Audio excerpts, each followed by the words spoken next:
दोस्तों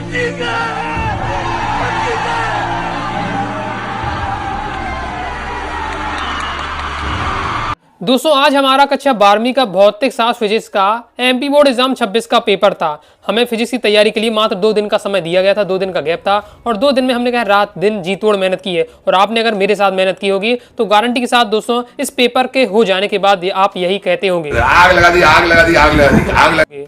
ओके मतलब आपका पेपर बहुत अच्छा गया होगा, क्योंकि जो मैंने आपको बताया था एज इट इज क्वेश्चन रखे हुए हैं। ओके पूरा एक एक क्वेश्चन। ओके और लास्ट में अंक की जो प्रश्न बात है, न्यूमेरिकल प्रश्न की बात करें, एक ही या ज़्यादा नहीं आया इस बार, एक ही आपका आया है। वो भी मैंने आपको क्या अंक के प्रश्न की जो वीडियो में रात के 2 बजे वीडियो डाली थी उसमें मैंने आपको क्या कवर कराया था। ओके कम समय था, मैं भी पूरी जी तोड़ लगा रहा था। ओके जितना हो सका मैंने पूरा प्रयास किया है, हर टॉपिक यहाँ तैयार भी आपको कराया था। चलिए पहले हम देख लेते ऑब्जेक्ट। ये मेरे पास सेट सी है, आपके पास हो सकता है सेट ए हो, सेट बी हो, डी हो। सेट से कुछ नहीं होता, क्वेश्चन सभी के पेपर में सेम आए हैं, ऊपर नीचे कर दिए जाते हैं। जैसे मेरे पास सेट सी है। ओके सेट सी है तो यहाँ जो रेगिस्तान दिए हुए हैं पहले नंबर पर, ओके हो सकते हैं आपके पहले नंबर पर विकल्प दिए हो, जोड़ी दी हो या एक वाक्य दिए, तो क्वेश्चन का क्रम बदल दिया जाता है, बाकी क्वेश्चन सेम ही रहने वाले हैं। सही जोड़ी से पहले देखते हैं। चुंबकीय फ्लक्स घनत्व राशि है, तो चुंबकीय फ्लक्स घनत्व राशि हमारी तो एक सदिश राशि है।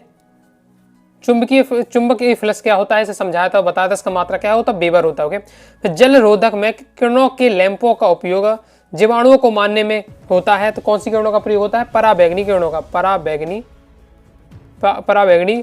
किरणों का उपयोग, लैंपों का उपयोग, किरणों के लैंपों का उपयोग जीवाणुओं को मारने में होता है।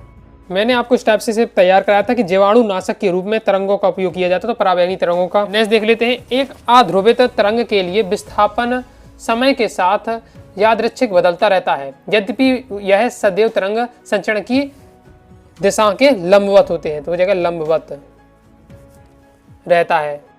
नेक्स्ट है फोटोन का विराम होता है, शून्य होता है। ऑब्जेक्ट में बताया था, भी आपको आगे बताऊंगा भी कहाँ कहाँ मैंने दिखाया था। प्लांक नीतांक का मान होता है, प्लांक नीतांक का मान में होता है, ऑब्जेक्ट में आपको अलग से नहीं बताया, लेकिन अभी जब हमने लास्ट में मैंने आपको वीडियो डाली थी अंक एक प्रश्न की, उसमें मैंने आपको क्वेश्चन सॉल्व कराया था, तो बताया था कि प्लांक नीतांक का मान हमें न्यूमेरिकल आता तो दिया नहीं जाता है, इसलिए आपको याद करके रखना है वहाँ। ओके आपको न्यूमेरिकल में काम आएगा, मैंने इस प्रकार समझाया था, लेकिन यहाँ आपका डायरेक्ट ऑब्जेक्ट में पूछे दिया गया है। नीतांक का मान कितना होता है, तो यहाँ आपको लिखना था 6.62 गुणा 10 की घात -34, ये आपका रहता है प्लांक नीतांक।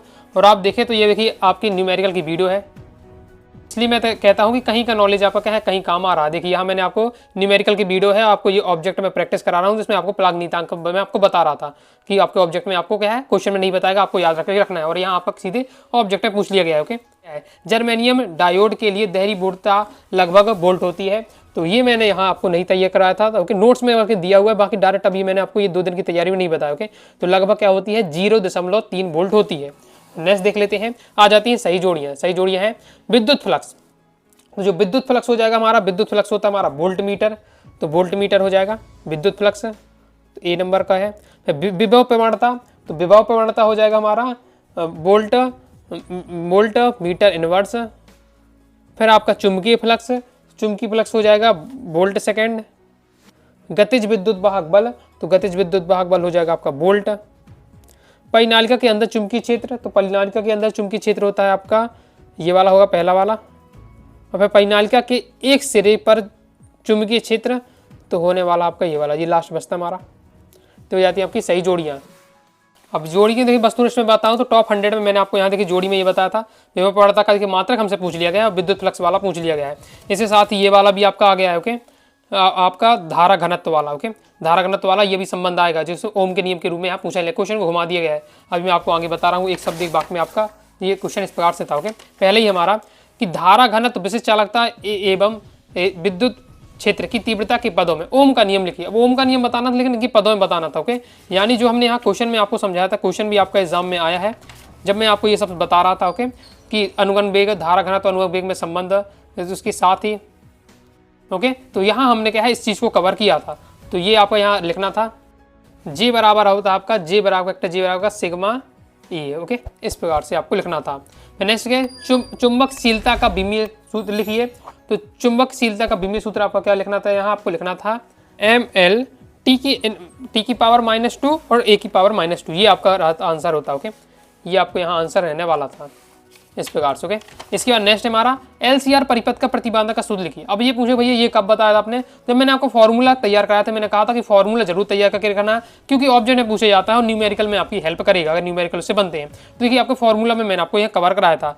तो ये हमारी क्या है, पूरा फॉर्मूला की मैंने आपको पूरी सीट बताई थी, जिसमें आप देखिए ये आपका यहाँ क्वेश्चन पूछ लिया गया है और इसे हाईलाइट भी मैंने किया था आपको बताते समय, क्योंकि हाई चांस है LCR परिपथ की प्रतिबाधा और LCR परिपथ की प्रतिबाधा ये दिए। तो मैंने कहा था कि आपसे ऑब्जेक्ट में जरूर यहाँ से पूछा जाएगा, जरूर तैयार करके रखिएगा। ओके, अगर एक एक नंबर भी ऑब्जेक्ट में आपको पता करना फिक्स करना मुश्किल हो जाता है और इसके लिए लगातार आपको मेहनत करनी पड़ेगी। ओके, तो ये आपका लिख रहा है, या अब इस प्रकार से भी इसे लिख सकते थे, LX माइनस LC के स्थान पर आप ये भी लिख सकते हैं WL और WC 1/WC वाला। ओके, तो इन दो में से आपने किसी तरीके से लिखा, आपको नंबर मिल जाएंगे। फिर प्रकाश के अपवर्तन की घटना में उसका कौन सा गुण अपरिवर्तित रहता है, तो उसकी जो आवृत्ति होती है वो क्या होती है, अपरिवर्तित रहती है।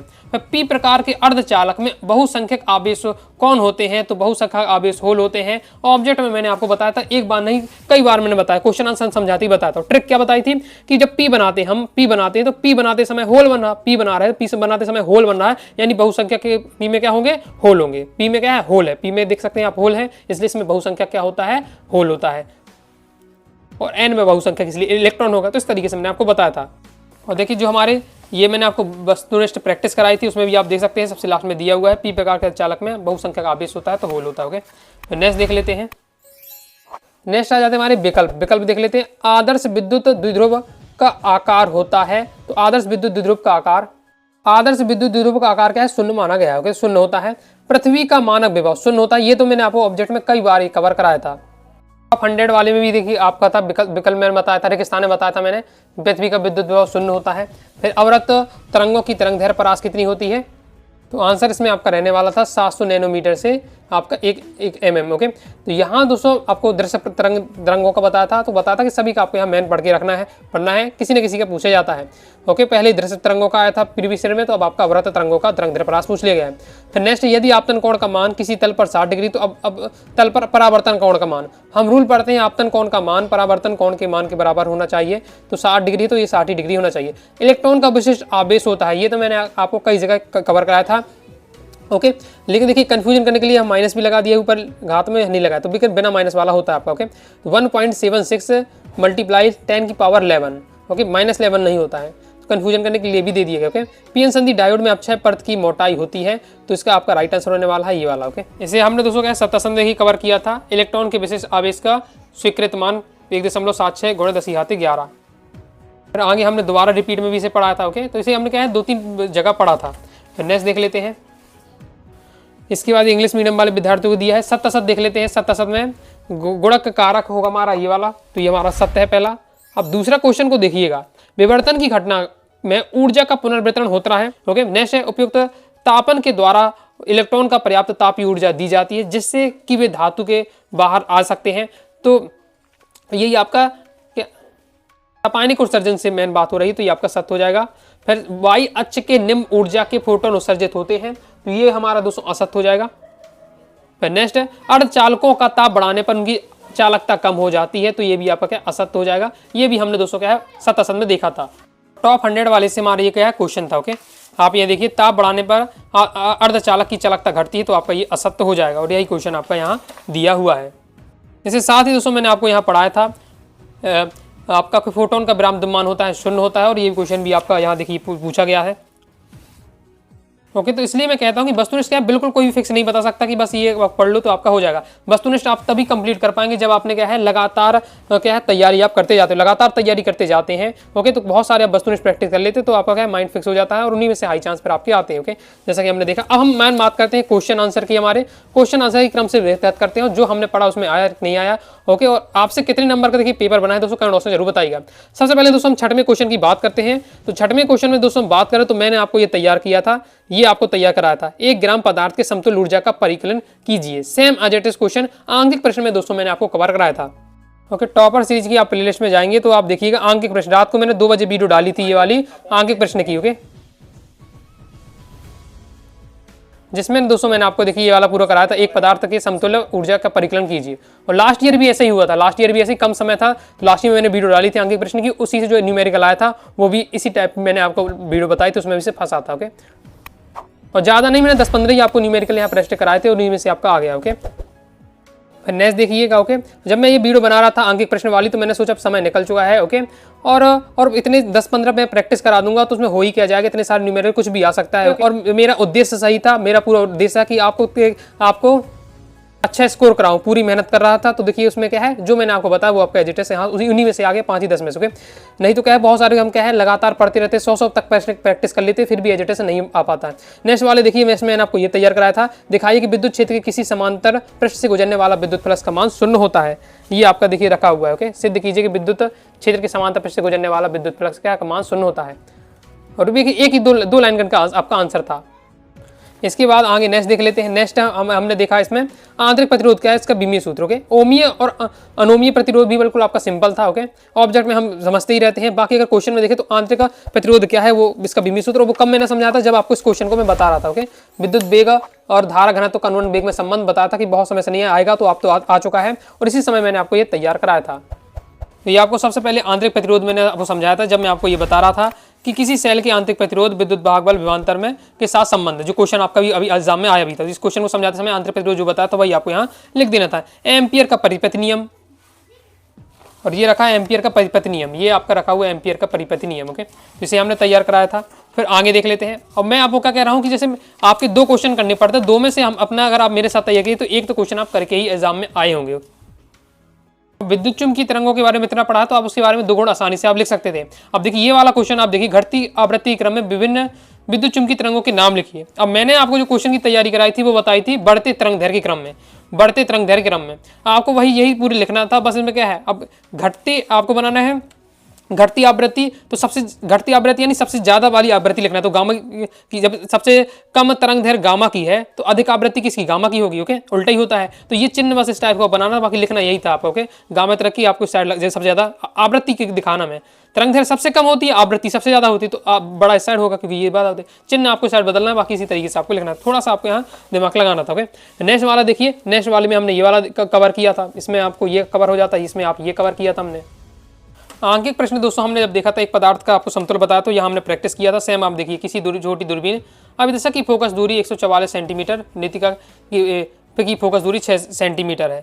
तो नेतिका की पृथक दूरी आपको क्या है, अभिदर्शक और नेतिका की पृथक दूरी आपको क्या थी, ये थे। तो यही क्वेश्चन आपका देखिए सेम रखा हुआ है। इसके बाद नेक्स्ट है de Broglie. Okay, de Broglie का आपको क्या बताना है, तरंग क्या है और गतिमान कण के लिए इसका सूत्र, और आइंस्टीन प्रकाश विद्युत प्रकाश समीकरण, ये हमने दोनों देखे थे। तो इसे देख लेते हैं। ये आपका दिया हुआ है डी ब्रोगली का क्या तरंग क्या है और उसका समीकरण, इसके साथ ही आपका आइंस्टीन का प्रकाश विद्युत समीकरण लिखिए, ये हमारा दिया हुआ था। दोनों हमने क्या है क्वेश्चन यहाँ कवर किए थे। और ये वाला क्वेश्चन आप देखिए, इसमें आपको मैं बताऊं, ये मॉडल पेपर 2026 का मुझे याद था कि मैंने इस टाइप का क्वेश्चन आपको और एक बार और पहले बताया था, मैं उसी को अभी देख रहा था। तो देखा ये आपका मॉडल पेपर है, मॉडल पेपर 2026 की हमने तैयारी की थी, मॉडल पेपर 26 का पूरा सॉल्यूशन आपको बताया था। तो उसमें ये पूरा क्वेश्चन आपको ये दिया हुआ है पूरा क्वेश्चन। ओके, ये रिया वो इसमें सोच रहा था कि मैंने ये क्वेश्चन बताया, लेकिन कहाँ बताया मुझे याद नहीं आ रहा। अभी मुझे याद आया कि मॉडल पेपर में देखिए, तो मॉडल पेपर का ये फायदा होता था कि आपका न्यूमेरिकल इसमें आपका ये एजेटिस रखा है। और न्यूमेरिकल बस नहीं, बहुत सारे क्वेश्चन आए हैं मॉडल पेपर से, आपका एम्पियर का परिपथ नियम। ओके, बहुत सारे विद्यार्थी मुझसे आता कि नहीं आता है, तो पढ़ के रखिए। आपका पी और एन प्रकार के अर्धचालक में अंतर देखिए आपका आ जाता है। इसके साथ ही आपका ये क्वेश्चन था विद्युत विभव वाला, किसी बिंदु पर कारण किसी बिंदु पर विद्युत विभव ज्ञात कीजिए।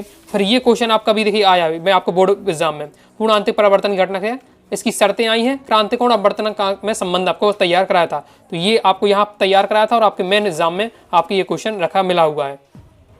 तो ये होता है आपका मॉडल पेपर के फायदे। ओके, इसके बाद ये सब हम इसलिए एनालिसिस कर रहे हैं ताकि आप आगे की तैयारी अभी आपकी केमिस्ट्री बायोलॉजी का है उसकी हम क्या है उसी हिसाब से तैयारी करेंगे। ये वाला सिंपल था। अब संबंध आप जानते हैं फोकस की, लेंस की क्षमता और फोकस दूरी में। ओके, तो क्या फॉर्मूला होता है आपका, P बराबर 1/f होता है, P बराबर 1/f होता है। P हमें क्षमता कितनी दी है, क्षमता में दी है ओके -5, तो ये आपका F बराबर हो जाएगा 1/P, F बराबर 1/P, तो F बराबर हो जाएगा हमारा 1/-5। तो सॉल्व करेंगे तो हमारा क्या आएगा, -0.2 आएगा, -0.2 आएगा यहाँ। ओके, तो इस प्रकार से हमारा ये निकल के आ जाती है हमारी फोकस दूरी। बस अब बताना लेंस का नाम, तो लेंस का नाम इसमें अगर आप क्या है सेंटीमीटर में कन्वर्ट करेंगे तो -20 सेंटीमीटर आएगा। तो माइनस में आ रहा ऋणात्मक है, तो इसलिए हमारा ये अवतल लेंस होगा। ओके, तो इससे आपको बताना था।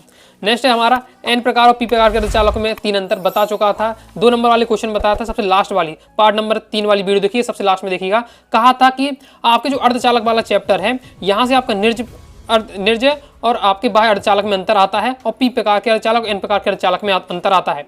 तो निज अर्धचालक बाह्य अर्धचालक 2025 में आया है, तो आपका यही आएगा, और 100% आपका देखिए ये रखा हुआ है। इसे भी मैं आपको बता देता हूँ, तो ये आपका दिया हुआ है। ओके, यहाँ आप देखिए इंपॉर्टेंट आपका रहने वाला है, तो इसकी आपको तैयार करके रखना है। अभी लॉन्ग टाइम में भी आ सकता है, लेकिन हाई चांस है कि शॉर्ट टाइम में आपसे पूछा जाए पी प्रकार के अर्धचालक एन प्रकार के अर्धचालक में अंतर नहीं। ओके, तो लास्ट ईयर में जैसे अर्धचालक और बाह्य अर्धचालक में अंतर बताया था, तो 2023 में आया, 2025 में भी आ चुका है, तो रिपीट होने का कम चांस है, 2025 में आ चुका है। तो अब हाई चांस है कि आपका पी प्रकार के अर्धचालक और एन प्रकार के अर्धचालक में पूछ लिया जाए आपसे क्वेश्चन। ओके, इसके बाद देखिए अथवा वाला मैंने बताया था। अथवा वाला में हमने आई प्रेडिक्शन किस प्रकार से थी कि आपका जो दिशकारी में पूर्ण तरंग दिशकारी, अर्ध तरंग दिशकारी। पूर्ण तरंग दिशकारी 2025 में आया, तो भैया अब अर्ध तरंग दिशकारी बच रहा है, वो लाइन में लगा हुआ है, वही आपका आएगा एग्जाम में। इस प्रकार से मैंने आपको कहा था, और देखिए रखा हुआ है। भाई आपका नॉलेज तो कमाल का है भाई का। तो हम प्रेडिक्शन की बात कर रहे हैं कि, और अपने अनुभव की बात कर रहे हैं किस प्रकार से अपने क्वेश्चन पूरे रखे हुए हैं। यहाँ पर हम बात करते हैं अनुवन वेग क्या है, धारा घनत्व अनुवन वेग में संबंध। 3 नंबर की जो सबसे पहले पार्ट है, उसमें सबसे पहले से स्टार्ट होते हैं क्वेश्चन। यही 2 क्वेश्चन मैंने आपको कवर कराए थे 3 नंबर में, 3 नंबर में आपका रखा हुआ है। 3 नंबर के इंपॉर्टेंट में पार्ट 1 वाली वीडियो देखिएगा, सबसे पहले स्टार्ट होता है, तो इन्हीं क्वेश्चनों से स्टार्ट हम करते हैं। ये आपका अनुवन वेग मैंने पूरा आपको बताया था, धारा घनत्व अनुवन वेग में संबंध आपका आता है, तो किस प्रकार से आपको बताना है। तो यहाँ आपका धारा घनत्व अनुवन वेग में संबंध पूछा जा रहा है। ओके, और ये हमने देखा था, और इसके जस्ट बाद मैंने आपको ये तैयार कराया था आंतरिक प्रतिरोध और विद्युत वाहक बल और विभवांतर में आपका संबंध। तो ये आपका देखिए पूरा रखा हुआ है। ओके, तो अगर इस तरीके से आप जो मैंने बताया था लिख कर आए होंगे, बस ये दोनों क्वेश्चन थे, कोई भी आप यहाँ कर सकते हैं जो भी आपसे अच्छे से बनता है। फिर यहाँ मैंने आपको तैयार कराया था वायु शेवर्ट का नियम लिखिए। ये पूरा हमने क्या है, शॉर्ट में भी वायु शेवर्ट का नियम देखा था, लॉन्ग में भी पूरा आपको वायु शेवर्ट का नियम बताया था। ये पूरा आपको वायु शेवर्ट का नियम हमने क्या समझा था। ओके, और बहुत सारे विद्यार्थी ये कहते हैं कि भैया अब क्या जरूरत है, अब तो एग्जाम हो चुका है, आप क्यों ऐसा बता रहे हैं, आप तो डायरेक्ट अगले सब्जेक्ट की तैयारी कराइए। क्योंकि ये वीडियो क्या है, आप तो क्या है 2-3 मिनट देखेंगे अपने ऑब्जेक्ट सॉल्यूशन मिलाने के लिए, लेकिन आने वाले जो स्टूडेंट है, मुझे पता है 2027 का एग्जाम देंगे, 2028 का एग्जाम देंगे, उनको समझ में आए ओके किस तरीके से एग्जाम में क्वेश्चन आते हैं और कहाँ से हमें किस तरीके से पढ़ना है। नेक्स्ट वाला देखिए, बोर के परमाणु की, बोर के जो परमाणु मॉडल उसकी 3 अभिक्रियाएं, नाभ की बल क्या है, कोई 2 गुण, दोनों क्वेश्चन रखे हुए हैं। ये रखा हुआ है बोर के मॉडल की अभिक्रियाएं जो आपको तैयार कराई थी, तो ये आपकी बोर की मॉडल की अभिक्रियाएं हैं। और नाभिक वाले अध्याय से आप ये देखिए, नाभिकीय बल की परिभाषा ये बता दिया है। फिर नाभिक के हमसे क्या है, नाभिक से हमसे गुण भी पूछे जा रहे थे, नाभिक बलों के गुण, तो ये भी आपके गुण भी बताए गए हैं। तो दोनों चीज मैंने आपको ये भी यहाँ कवर कराई थी। तो ये भी देखिए पूरा क्वेश्चन था, यहाँ कोई भी आप कर सकते हैं। अब पूर्ण आंतरिक परावर्तन की शर्तें आपको बताई थी, इसके साथ ही क्रांतिक कोण क्या है, माध्यम के अपवर्तनांक को क्रांतिक कोण के संबंध स्थापित किए। ये जो हमने क्या है मॉडल पेपर का सॉल्यूशन प्रैक्टिस किया था, तो उसमें हमने एक क्वेश्चन कवर किए थे। और ये तो आपका अभी मैंने आपको अच्छे से रिवीजन कराया था। ओके, पूर्ण आंतरिक परावर्तन की शर्तें 3 नंबर वाले क्वेश्चन में बताया था, क्रांतिक कोण क्या है ये भी मैंने आपको यहाँ कवर कराया था। ओके, तो इसमें मैंने ये वाले क्वेश्चन आपको ज्यादा डिटेल से नहीं बताया, लेकिन ये हमारे सीधे सीधे क्वेश्चन थे, तो हमने देखे थे। 18 नंबर के क्वेश्चन में आ जाते हैं, तो ये तो आपको बताया था, ये वाला क्वेश्चन है जो 2020 में आया, 22 में आया, 24 में आएगा, तो भैया 26 में आएगा, लिख कर ले लो, यही कहा था, और आपका ये 26 में रखा हुआ है। क्या बात है सर, क्या बात है सर। संपर्क के रखे पतले लेंसों की फोकस दूरी। ओके, 4 नंबर वाले में अलग से वीडियो बनाई थी इंपॉर्टेंट की, उसमें भी मैंने आपको कर कराया था। इस पर आपको मैंने लॉन्ग टाइम में ये वाला क्वेश्चन कराता है, संधारित्रों के श्रेणी क्रम संयोजन और समांतर संयोजन की तुल्य धारिता के लिए व्यंजक निगमित कीजिए। ये आपका संधारित्रों का हमने समांतर क्रम देखा था, तो यहाँ से आपका ये क्वेश्चन बन जाएगा। और इसके बाद दोस्तों हमने क्या ट्रांसफार्मर में पूरा बताया, ट्रांसफार्मर पूरा टॉपिक तैयार करके हाई चांसेस में आया ट्रांसफार्मर में होने वाली विभिन्न ऊर्जा हानियां, तो ट्रांसफार्मर पूरा टॉपिक ही आपको तैयार कराया था। साथ ही ये भी हमने देखा था फैराडे के विद्युत चुंबकीय प्रेरण के नियम और द्वितीय नियम की व्याख्या कीजिए। कहा था कि द्वितीय नियम थोड़ा हाई इंपॉर्टेंट रहता है, बाकी दोनों पढ़ के रखना है, इसे भी हमने क्या कवर किया था। ओके, ट्रांसफार्मर के टॉपिक पढ़ाते समय आपको क्या है, ट्रांसफार्मर को टॉपिक पढ़ाते समय ट्रांसफार्मर होने वाली ऊर्जा क्षय की आपको बताया था, तो ताम हानि, लौह हानि, ये सब आपकी हानियां होती हैं। ओके, और इसके बाद हमने और फैराडे के हमने क्या है देखे थे, विद्युत चुंबकीय प्रेरण संबंधी दोनों नियम आपको यहाँ बताया था, तो वो भी आपका हो जाता। ओके, अब हम बात कर लेते दोस्तों 4 नंबर वाला जो मैंने आपको बताए हैं। 4 नंबर में दोस्तों मैं आपको यहाँ ये परस्पर संपर्क में रखे वाला है, ट्रांसफार्मर वाला आपका हो जाता है। नेक्स्ट दोस्तों आपका क्या है, अर्ध तरंगदृष्टिकारी वाला देखा था हमने। तो देखिए 4 आपके क्वेश्चन ही रहते हैं। ओके, 3 क्वेश्चन यहाँ से आ गए, और बाकी जो 3 नंबर मैंने आपको कवर कराया था वो 4 नंबर में आपके, जैसे अब ये 3 नंबर में आपको कवर कराया था वो 4 नंबर में आपके 2 क्वेश्चन रख के बना दिए गए। तो ये हमारा तो पूरा पेपर था एनालिसिस फिजिक्स का। ओके, कितने नंबर का जाने वाला है, यहाँ मेरा पूरा रिव्यू था कि हमने जो तैयारी की है उससे कितना आया है। दोस्तों आपके कितने नंबर आने वाले कमेंट से जरूर बताइएगा। वीडियो पसंद आया तो वीडियो लाइक करके सब्सक्राइब जरूर कर दीजिएगा। इसके साथ ही टेलीग्राम चैनल व्हाट्सएप चैनल को ज्वाइन कर लीजिएगा। डाउट आता है कमेंट से आप जरूर पूछिएगा। मिलते हैं नेक्स्ट वीडियो में, तब तक के लिए बाय बाय।